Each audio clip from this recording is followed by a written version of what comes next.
Good morning students. आज हम लोग क्लास 12th मैथमेटिक्स में कुछ डाउट क्वेश्चंस डिस्कस करेंगे जो आप हमको अभी सेंड किए। तो आप हमको क्वेश्चन सेंड किए हैं क्वेश्चन नंबर 4, 5 और 8, 9 एंड 10। तो क्वेश्चन सेंड किए हैं विक्की, विष्णु और मानसी। तो हम लोग इसमें 10 क्वेश्चन आपको दिए थे और सारा क्वेश्चन थोड़ा सा कॉन्सेप्चुअल था। तो एक बार हम लोग सारा क्वेश्चन ही डिस्कस कर लेते हैं, थोड़ा हम लोग का कंसेप्ट भी अच्छा हो जाएगा और ये आइडिया लग जाएगा कि बेसिकली ऑब्जेक्टिव क्वेश्चन हम लोग कैसे करते हैं। तो क्वेश्चन नंबर 1 था F x equals to given था कि 4 minus x square divided by 4x minus X cube, 4x minus X cube.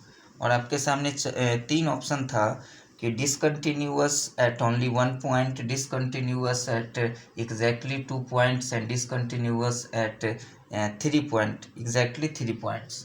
तो अगर क्वेश्चन ये होता, ये हम लोग सबसे पहला वीडियो में क्वेश्चन किए थे कि अगर 1 माइनस एक्स माइनस 7 होता और आपसे पूछता कि ये किस पॉइंट पे डिसकंटिन्यूअस है, तो आप बताते हैं एक्स इज इक्वल्स टू 7 पे, क्योंकि 7 पे इसका वैल्यू जो है वो अनडिफाइंड हो जाएगा। तो जिस पॉइंट पे फंक्शन डिसकंटिन्यूअस हो जाएगा उस पॉइंट पे नॉट डिफरेंशिएबल भी होगा। तो इसका मतलब ये कि नीचे जो डेनोमिनेटर है ये जिस जिस पॉइंट पे 0 होगा उस पॉइंट पे ये फंक्शन नॉट डिफरेंशिएबल हो जाएगा। तो अगर हम ये दोनों में से x कॉमन ले लें तो ये हो गया 4 minus x square equals to 0। अगर इसको आप सॉल्व करेंगे तो यहाँ देखिए एक तो x इक्वल्स टू 0 आ गया। अब अगर ये टर्म को सॉल्व करेंगे 4 माइनस एक्स स्क्वायर को 0, तो एक्स स्क्वायर इक्वल 4 आएगा और x equal under the root 4 आएगा और पीछे प्लस माइनस, तो x equals to plus minus 2। तो कितना वैल्यू हो गया, एक 2, एक माइनस 2 और एक 0। तो इसका मतलब सही ऑप्शन होना चाहिए, तो option C discontinuous at exactly 3 points. अब दूसरा क्वेश्चन था, दूसरा क्वेश्चन है कि मान लीजिए F x equals to given है कि mod X minus A into 5x, और 5 के टर्म में कोई एक फंक्शन गिवन है और गिवन ये है कि 5x is a continuous function.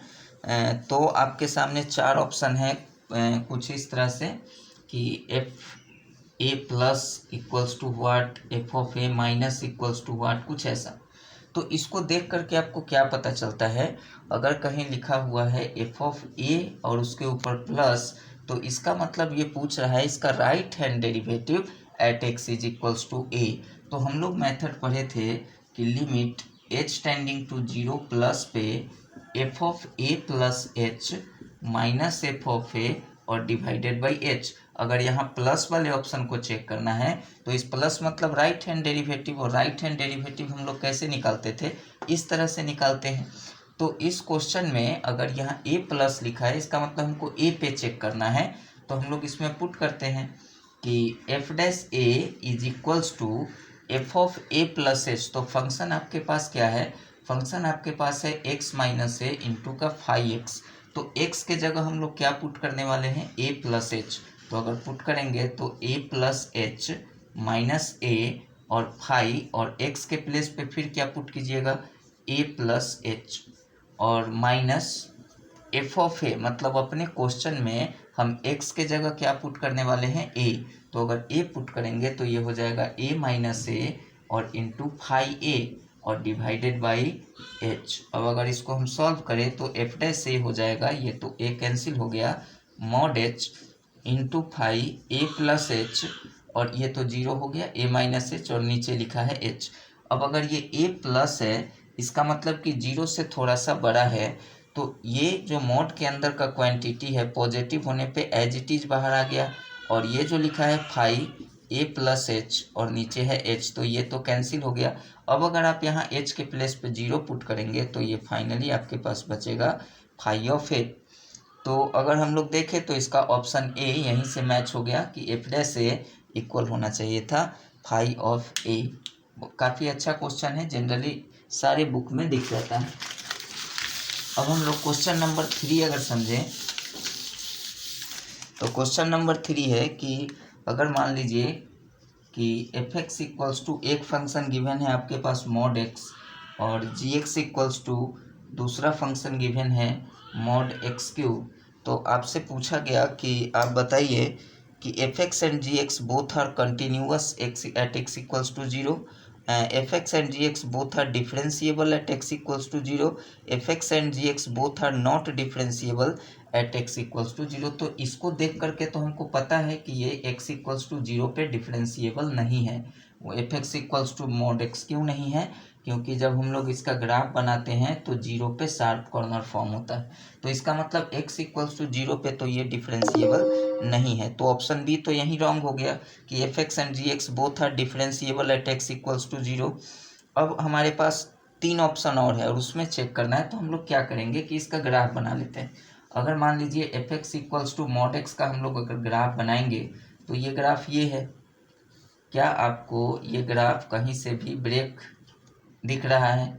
नहीं। इसका मतलब ये तो हर एक पॉइंट पे कंटिन्यूअस है, लेकिन जीरो पे डिफरेंशिएबल नहीं है क्योंकि यहाँ एक शार्प कॉर्नर फॉर्म हुआ।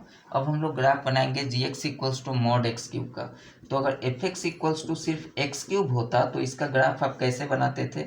इसका ग्राफ आप ऐसे बनाते थे। ये ग्राफ है f x equals to mod x cube का, सॉरी एक्स क्यूब का। लेकिन जब इसमें आप मॉड लगा देंगे तो ये जो नीचे वाला पार्ट है ये जस्ट इसके कहाँ चला जाएगा? ऊपर। तो अब ये वाला पार्ट जो है ये तो हट जाएगा। तो आप देखिए कि f x equals to mod x cube का जो ग्राफ है वो ये है। तो ये ग्राफ क्या किसी भी पॉइंट पे टूटा हुआ है? नहीं है। और ये भी नहीं कह सकते कि ये जीरो पे डिफरेंशिएबल नहीं है। तो इसका मतलब ये हुआ कि f x and g x both are continuous at x equals to zero. इस पे दोनों क्या है? कंटिन्यूअस है। डिफरेंशिबिलिटी के बारे में ये तो नहीं है और इस पे यहाँ भी कोई शार्प कॉर्नर नहीं है। तो इसका मतलब ये हुआ कि ऑप्शन ए इज करेक्ट। अब हम लोग क्वेश्चन नंबर 4 को समझते हैं। तो क्वेश्चन नंबर 4 था कि the set of points where f x is continuous and differentiable is, और फंक्शन आपके सामने गिवन है एक्स मॉड एक्स। अब एक बात बताइए, हमको ये बताना है कि वो सारा पॉइंट जहाँ ये फंक्शन कंटिन्यूअस है और साथ ही साथ डिफरेंशिएबल भी है। तो पहले हम लोग अगर फंक्शन को डिफाइन करें, मॉड लगा हुआ है तो हम लोग मॉड के बारे में पढ़े हैं कि अगर x जीरो से बड़ा हो जाए तो मॉड x इक्वल x ही होता है। अब हमको यहाँ नहीं पता कि x पॉजिटिव है या निगेटिव। तो पहला केस लिए कि अगर मान लीजिए x पॉजिटिव है तो एफ एक्स कितना हो जाएगा? x और मॉड x से x आने के कारण ये हो जाएगा एक्स स्क्वायर। तो इसका मतलब ये हुआ कि जब x पॉजिटिव होगा तो आपको फंक्शन कौन सा यूज करना है? X square. लेकिन अगर मान लीजिए कि when x is less than zero तब तो आपका फंक्शन क्या हो जाएगा? Minus x square. क्यों? क्योंकि ये माइनस एक्स के साथ बाहर आएगा। तो अगर हम लोग इसका ग्राफ बनाएं तो वो ग्राफ कैसा होगा? देखिए f x equals to x square का ग्राफ आपको पता है पैराबोला फॉर्म होता है, तो वो अभी भी होगा ये है। और इधर भी एक लाइन जाता है, लेकिन हमको ग्राफ सिर्फ किसके लिए प्लॉट करना है? एक्स जीरो से बड़ा। तो जीरो से बड़ा इधर होता है, इसलिए इस फंक्शन का ग्राफ तो हो गया, ये तो ये लाइन हो गया। अब हमको दूसरा ग्राफ बनाना है माइनस एक्स स्क्वायर का, जब आपका एक्स जीरो से छोटा हो। तो माइनस एक्स स्क्वायर का ग्राफ ये होता है ये। अब इसमें आप बताइए कि x इधर तो पॉजिटिव है इधर निगेटिव है, तो हमको कौन सा ग्राफ लेना है? इधर निगेटिव वाले पार्ट का। तो निगेटिव वाले पार्ट का ग्राफ ये है। अब एक बात बताइए, ये जो ग्राफ है ये completely f x equals to minus x square का है जब x is less than zero है।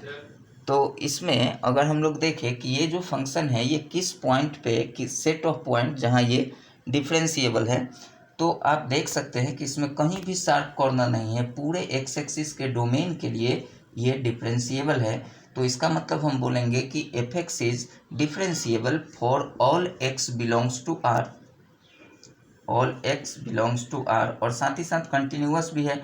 तो all x belongs to R का मतलब हुआ कि x belonging to minus infinity to plus infinity, ये इस इंटरवल में फंक्शन क्या है? कंटिन्यूअस है। तो आई होप आपको समझ में आया होगा ये 4 क्वेश्चन। अब वीडियो टाइम ड्यूरेशन के कारण फिर हम दूसरा वीडियो बना करके फिर आगे ये क्वेश्चन आपको सेंड कर रहे हैं। Okay, thank you.